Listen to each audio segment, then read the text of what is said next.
Maths foundation के physics के class में आप सभी का स्वागत है। ये हमारा क्लास 12 के फिजिक्स का लेक्चर नंबर 2 है। आज इस लेक्चर में हम आपको बताने वाले हैं theory of electrification. Theory of electrification से हम लोग ये कह पाएंगे कि कब कोई बॉडी इलेक्ट्रिकली न्यूट्रल होता है, कब किसी बॉडी में पॉजिटिव चार्ज होता है और कब किसी बॉडी में नेगेटिव चार्ज होता है, और साथ ही साथ चार्ज का मिनिमम वैल्यू क्या होता है, और ये जानेंगे कि चार्जिंग के कारण मास पर कोई असर पड़ता है या नहीं। तो इस बात को जानने के लिए हम लोग को दो फंडामेंटल बातों को जानना जरूरी है। इसमें पहली बात है जिसका नाम है एटॉमिक नंबर। तो आइए सबसे पहले हम लोग समझते हैं एटॉमिक नंबर के बारे में। एटॉमिक नंबर, हमने बताया कि कोई भी एलिमेंट्स का सबसे छोटा पार्टिकल एटम कहलाता है, और एटम मेनली 3 तरह के पार्टिकल से बना होता है: electron, proton and neutron. Proton और न्यूट्रॉन एटम के बीच में होते हैं, जिसे न्यूक्लियस कहा जाता है। अलग अलग एटम के न्यूक्लियस के नंबर ऑफ प्रोटॉन्स अलग अलग होता है। जैसे अगर आप हाइड्रोजन की बात करें तो हाइड्रोजन में टोटल 1 प्रोटॉन होता है। अगर आप हीलियम की बात करें तो हीलियम के न्यूक्लियस में टोटल 2 प्रोटॉन्स होते हैं। लिथियम की बात करें तो 3 protons, beryllium 4 proton,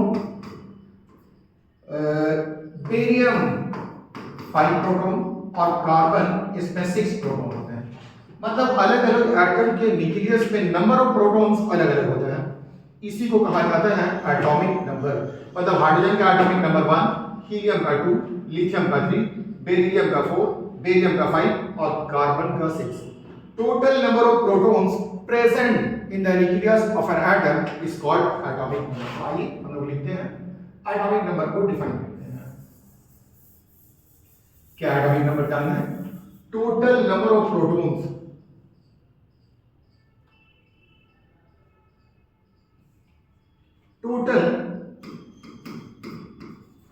number of protons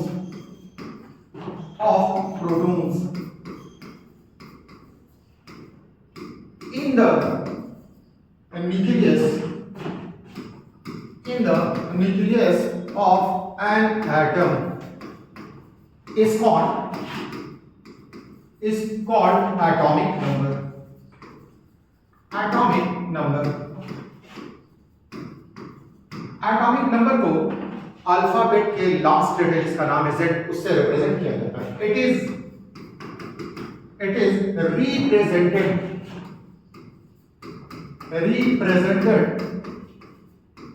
bye Z। तो जब भी आपको एटॉमिक नंबर कहा जाए तो आप समझ जाएंगे कि ये नंबर ऑफ प्रोटॉन्स को रिप्रेजेंट कर रहा है। और किसी भी एटम में जितने प्रोटॉन्स होते हैं उतना ही इलेक्ट्रॉन्स होता है। मतलब ये बराबर होता है नंबर ऑफ इलेक्ट्रॉन्स। ठीक है। एग्जांपल के तौर पे एटॉमिक नंबर ऑफ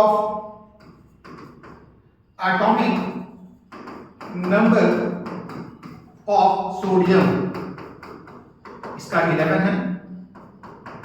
क्लोरीन इसका 17 है। किसी भी एटम के एटॉमिक नंबर को जानकर उस एटम के न्यूक्लियस पे कितने पॉजिटिव चार्ज है ये आप जान सकते हैं। तो आइए हम लोग कैलकुलेट करते हैं सोडियम के न्यूक्लियस में टोटल कितना पॉजिटिव चार्ज है। तो आइए कैलकुलेट करके देखते हैं। कैलकुलेट, क्वेश्चन नंबर 1 है, कैलकुलेट total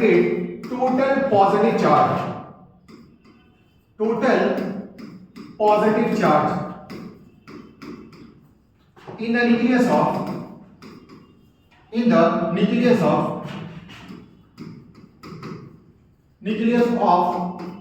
सोडियम एटम।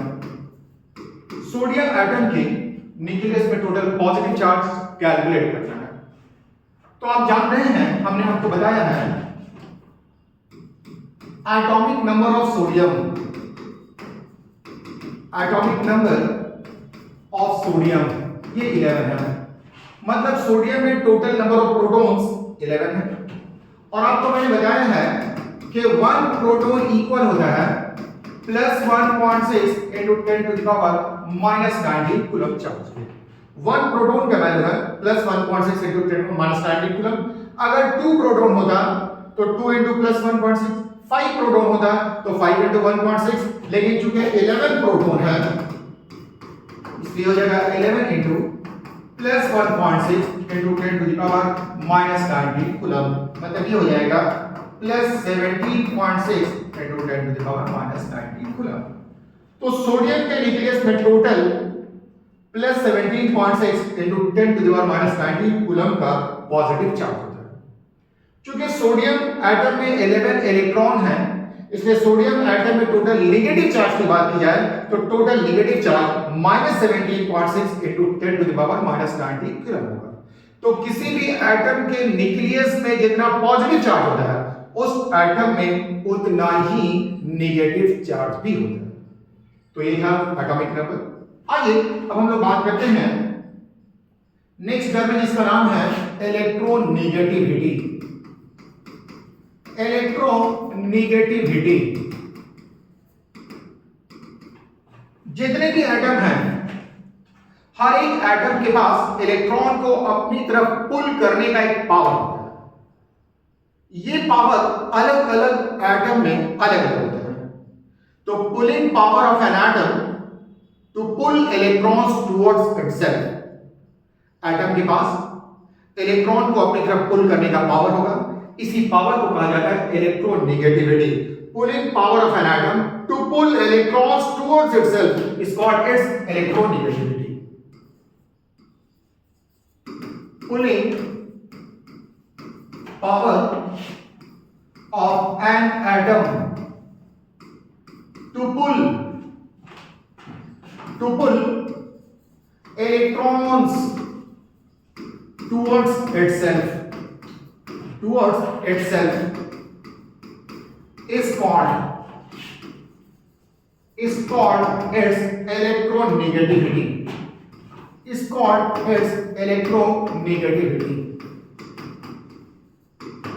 जब आप पीरियोडिक टेबल में लेफ्ट से राइट की तरफ जाएंगे तो इलेक्ट्रोनेगेटिविटी इंक्रीज करती है।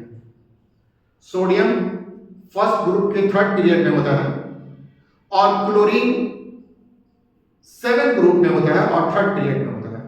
तो इधर से इधर जाएंगे, एक पर्टिकुलर पीरियड में लेफ्ट से राइट जाएंगे तो इलेक्ट्रोनेगेटिविटी इंक्रीज करती है, मतलब electronegativity of chlorine is more then that of sodium. Example के तौर पे लिख सकते हैं इलेक्ट्रोनेगेटिविटी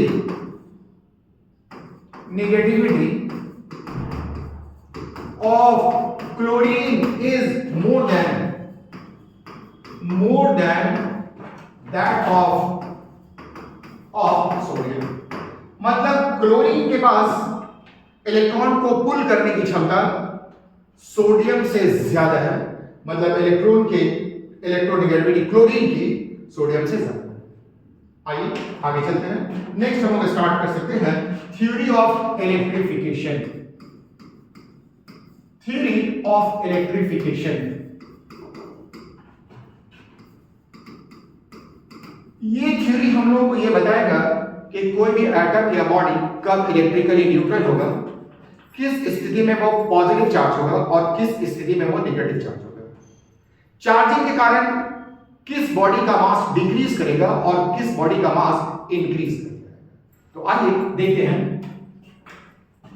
इसके लिए हम लोग सबसे पहले आते हैं एटॉमिक नंबर पर। Atomic number of sodium. अभी मैंने आपको बताया कि सोडियम का एटॉमिक नंबर 11 होता है। एटॉमिक नंबर 11 होने का मतलब होता है कि नंबर ऑफ प्रोटॉन सोडियम में ये 11 है। इसका मतलब यह हो गया कि नंबर ऑफ इलेक्ट्रॉन ये भी 11 है। तो सोडियम में जितना प्रोटॉन उतना ही इलेक्ट्रॉन। अभी मैंने आपको बताया कि 1 प्रोटॉन बराबर होता है plus 1.6 into 10 to the power minus 19 coulomb charge. तो ये 11 प्रोटॉन है, ये 11 प्रोटॉन हो जाएगा 11 into plus 1.6 into 10 to the power -19 coulomb के, तो ये हो जाएगा plus 17.6 into 10 to the power -19 coulomb.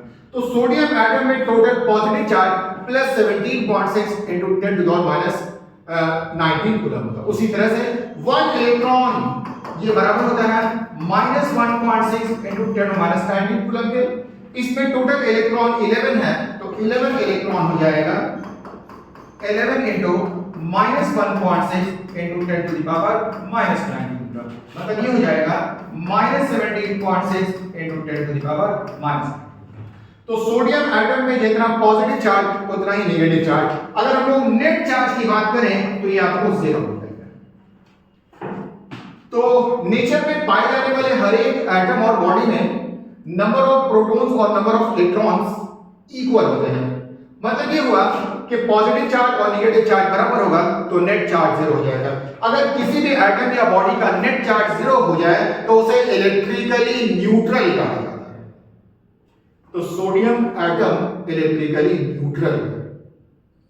ठीक है, आइए आगे देखते हैं। अब हम लोग इसका इलेक्ट्रॉनिक कॉन्फ़िगरेशन देखेंगे।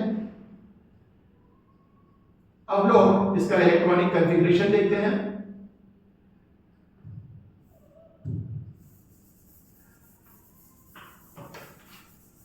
इलेक्ट्रॉनिक कॉन्फ़िगरेशन का मतलब होता है कि एटम के अंदर इलेक्ट्रॉन का अरेंजमेंट किस तरीके से है। तो इसके लिए पहले हम लोगों को स्ट्रक्चर बनाना होगा। ये आपके पास सोडियम है और सोडियम का ये न्यूक्लियस है। ये फर्स्ट ऑर्बिट है, ये सेकंड ऑर्बिट है और ये थर्ड ऑर्बिट है। सोडियम में टोटल 11 प्रोटॉन होते हैं। इसका मतलब हुआ कि फर्स्ट ऑर्बिट में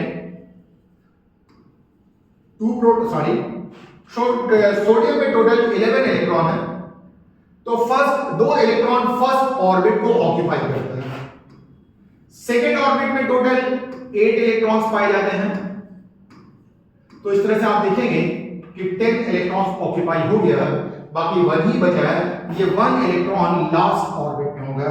यही कहलाता है इलेक्ट्रॉनिक कॉन्फ़िगरेशन। तो ये था सोडियम का। अब हम लोग बात करेंगे क्लोरीन की। तो एटॉमिक नंबर ऑफ क्लोरीन ये 17, मतलब नंबर ऑफ प्रोटॉन क्लोरीन में 17, मतलब नंबर ऑफ इलेक्ट्रॉन 17। तो जितना प्रोटॉन उतना ही इलेक्ट्रॉन, मतलब जितना पॉजिटिव चार्ज उतना ही नेगेटिव चार्ज। आइए एक बार हम लोग क्लोरीन का भी इलेक्ट्रॉनिक कॉन्फ़िगरेशन लिखते हैं। तो क्लोरीन के भी फर्स्ट ऑर्बिट में 2 ही इलेक्ट्रॉन होंगे, सेकेंड ऑर्बिट में 8 इलेक्ट्रॉन होंगे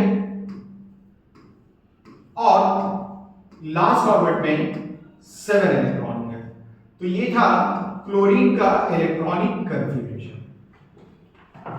तो जितना प्रोटॉन उतना ही इलेक्ट्रॉन, जितना पॉजिटिव चार्ज उतना ही नेगेटिव चार्ज। क्लोरीन भी इलेक्ट्रिकली न्यूट्रल है।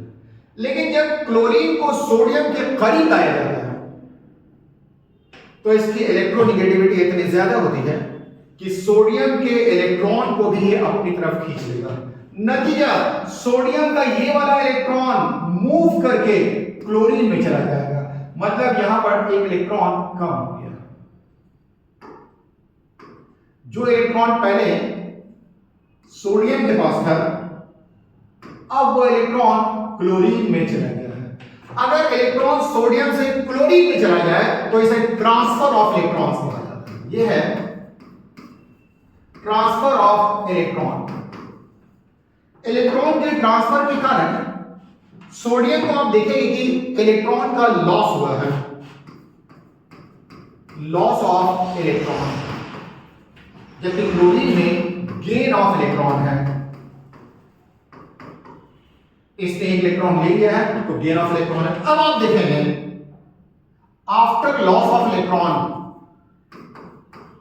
लॉस ऑफ इलेक्ट्रॉन, अगर बात करें हम लोग नंबर ऑफ प्रोटॉन की, तो प्रोटॉन का ना तो लॉस होता है ना ही गेन होता है। प्रोटॉन एटम के बिल्कुल सेंट्रल कोर में होता है, उसे ना तो लॉस किया जा सकता है ना ही गेन किया जा सकता है। तो पहले ये 11 था, अभी भी 11 ही रहेगा। लेकिन अगर नंबर ऑफ इलेक्ट्रॉन्स की बात करें तो अब नंबर ऑफ इलेक्ट्रॉन्स 10 हो। अब ये बराबर नहीं। Number of electrons less than number of protons है।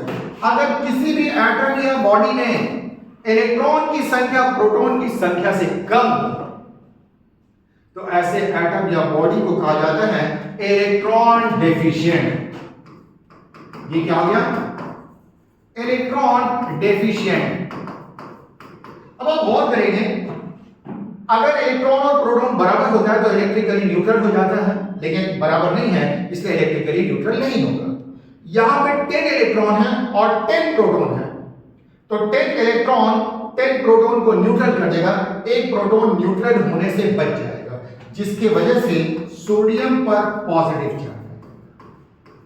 तो आप समझ गए, अगर कोई एटम या बॉडी इलेक्ट्रॉन लॉस करेगा तभी उस पर पॉजिटिव चार्ज आएगा। तो पॉजिटिव चार्ज आने के पीछे जो कारण है वो लॉस ऑफ इलेक्ट्रॉन है, या दूसरे शब्दों में डिफिशियंसी ऑफ इलेक्ट्रॉन है। अगर किसी एटम या बॉडी में number of electron number of proton से कम होगा तो उस पर पॉजिटिव चार्ज होगा। कितने का पॉजिटिव चार्ज? तो एक्सेस कितना प्रोटॉन है? 1 प्रोटॉन एक्सेस है, तो 1 प्रोटॉन के बराबर हो जाएगा, मतलब plus 1.6 into 10 to the power minus 90 coulomb का चार्ज। तो अगर कोई एटम या बॉडी इलेक्ट्रॉन लूज करता है तो उस पर पॉजिटिव चार्ज आ जाएगा, 1 इलेक्ट्रॉन लूज होने के कारण plus 1.6 into 10 to the minus 90। अब आप इधर चले आएंगे, after gain of electron, gain of electron, number of protons की बात की जाए तो मैंने बताया कि ये ना तो डिक्रीज करता है ना ही इंक्रीज, ये 17 ही रहेगा। नंबर ऑफ इलेक्ट्रॉन्स की बात करें तो ये 18 हो जाएगा। इस बार number of electrons number of proton से ज्यादा है तो इसे एक्सेस ऑफ इलेक्ट्रॉन्स कहा जाता है, एक्सेस ऑफ इलेक्ट्रॉन्स। अब आप देखेंगे 17 प्रोटॉन 17 इलेक्ट्रॉन को न्यूट्रल कर देगा, लेकिन एक इलेक्ट्रॉन न्यूट्रल होने से बच जाएगा, इसके कारण इस पर चार्ज आ जाएगा और वो चार्ज कैसा आ जाएगा? Negative charge. कितने का? तो 1 इलेक्ट्रॉन के बराबर, और 1 इलेक्ट्रॉन पर चार्ज होता है 1.6 into 10 to the power minus 9। तो यहां से हम लोग को यही समझ में आया कि नेचर में पाए जाने वाला हर एक atom or body electrically neutral होता है। रीजन ये है कि उसमें नंबर ऑफ प्रोटॉन्स और नंबर ऑफ इलेक्ट्रॉन्स इक्वल होते हैं। एटम या बॉडी का चार्ज होना इलेक्ट्रॉन के लॉस के कारण होगा या इलेक्ट्रॉन गेन के कारण होगा। कोई इलेक्ट्रॉन लॉस करेगा तो उस पर पॉजिटिव चार्ज आ जाएगा, और इलेक्ट्रॉन गेन करेगा तो उस पर नेगेटिव चार्ज आ जाएगा। तो आइए अब हम लोग कुछ पॉइंट्स लिख सकते हैं नोट में। नोट नंबर 1 क्या कहता है? Unnaturally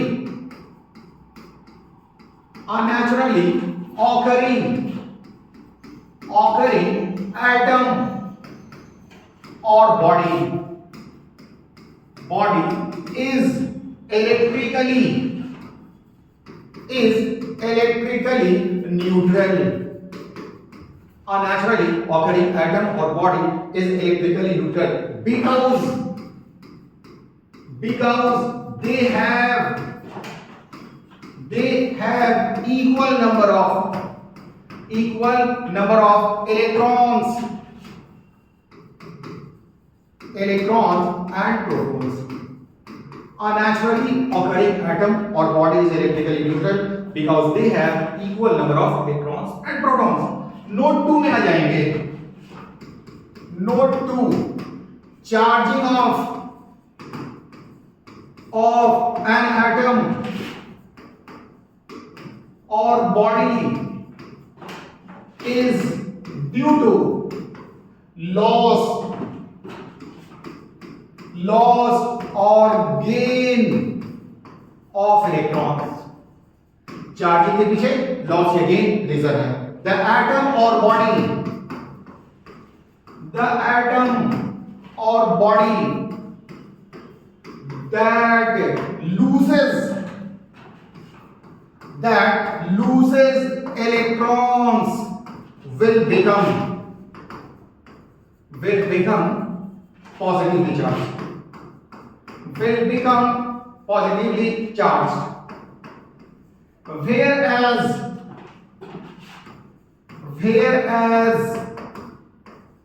an atom or body that gains electrons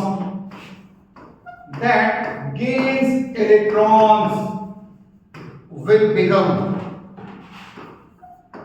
will become negatively charged.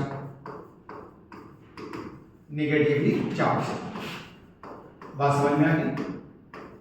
अगर इलेक्ट्रॉन लॉस करेगा तो पॉजिटिव चार्ज आएगा और गेन करेगा तो नेगेटिव चार्ज। दूसरे शब्दों में कोई एटम या बॉडी जो इलेक्ट्रॉन डेफिशिएंट होगा उस पर पॉजिटिव चार्ज होगा और जिसमें एक्सेस ऑफ इलेक्ट्रॉन्स होगा वो नेगेटिव चार्ज होगा। दिमाग में डालें, इलेक्ट्रॉन डेफिशिएंट वाला पॉजिटिवली चार्ज और एक्सेस ऑफ इलेक्ट्रॉन्स वाला नेगेटिवली चार्ज। तो आइए नोट 3 में आ जाएंगे। Note 3, an atom or body which is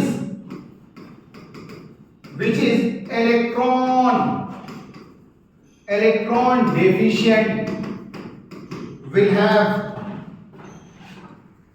will have positive charge, but an atom or body that has excess of electrons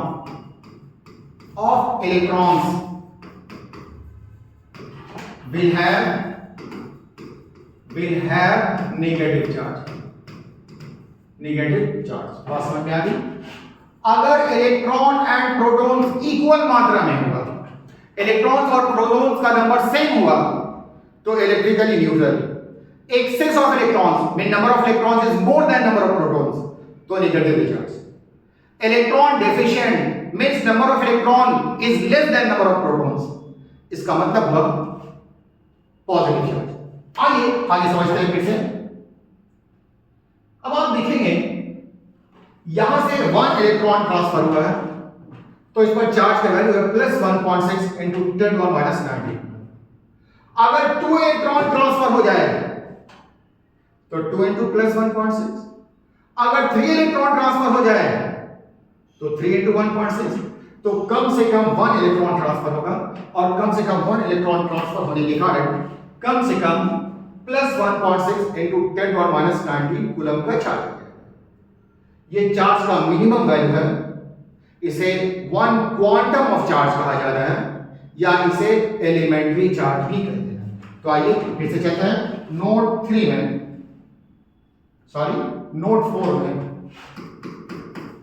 note 4, the minimum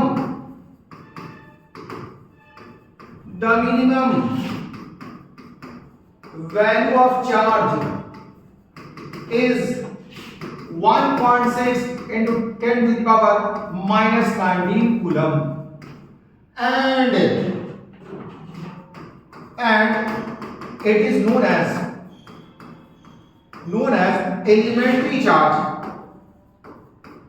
elementary charge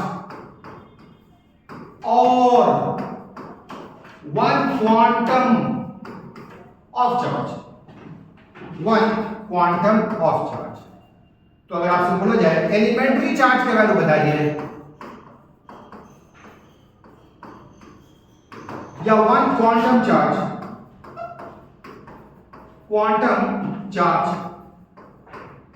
तो ये हो जाएगा 1.6 × 10⁻⁻19 कूलम। और इसे इंग्लिश के लेटर ई से लिखा जाता है। जब भी ई लिखा जाएगा तो मतलब चार्ज का वैल्यू 1.6 × 10⁻⁻19। आइए एक बात और सीखते हैं। आपने देखा यहां से यहां इलेक्ट्रॉन ट्रांसफर हो रहा है, मतलब ये इलेक्ट्रॉन लॉस कर रहा है। इलेक्ट्रॉन का कुछ मास होता है, इलेक्ट्रॉन के लॉस करने से इसका मास डिक्रीज कर जाएगा, लेकिन इसको गेन करने से इसका मास इंक्रीज कर जाएगा। दोनों शुरू में इलेक्ट्रिकली न्यूट्रल था, इस पर पॉजिटिव चार्ज आ गया और इस पर नेगेटिव चार्ज। पॉजिटिव चार्ज आने से मास डिक्रीज कर गया है और नेगेटिव चार्ज आने से मास इंक्रीज कर गया है। मतलब चार्जिंग के कारण मास डिक्रीज भी कर सकते हैं या इंक्रीज भी कर सकते हैं। तो आइए नेक्स्ट पॉइंट पे आते हैं। पॉइंट नंबर 5 हो जाएंगे। 5, note 5, there is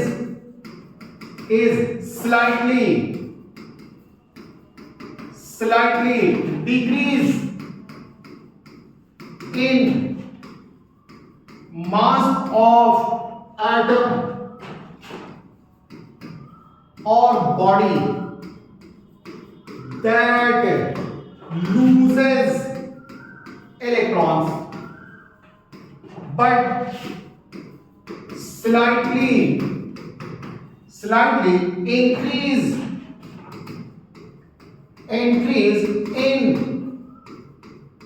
mass of atom or body that gains electrons,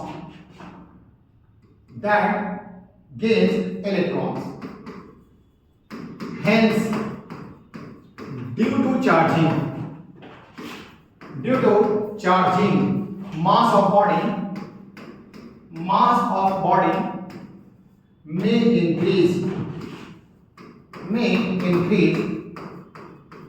or decrease। तो आइए हम लोगों ने क्या सीखा, अगर किसी भी बॉडी में नंबर ऑफ इलेक्ट्रॉन्स और नंबर ऑफ प्रोटॉन्स इक्वल होते हैं तो वो इलेक्ट्रिकली न्यूट्रल होता है। अगर number of electrons less than number of protons होगा तो उसे इलेक्ट्रॉन डेफिशिएंट माना जाता है और वो पॉजिटिवली चार्ज होगा। अगर number of electrons number of proton से ज्यादा होगा तो एक्सेस ऑफ इलेक्ट्रॉन्स होगा और वो नेगेटिवली चार्ज होगा। दूसरा, चार्ज का मिनिमम वैल्यू 1.6 × 10⁻19 कूलम होता है और इसे 1 क्वांटम ऑफ चार्ज कहा जाता है। इससे कम चार्ज का वैल्यू पॉसिबल नहीं है। उसके बाद चार्जिंग की वजह से मास इंक्रीज भी कर सकता है, डिक्रीज भी।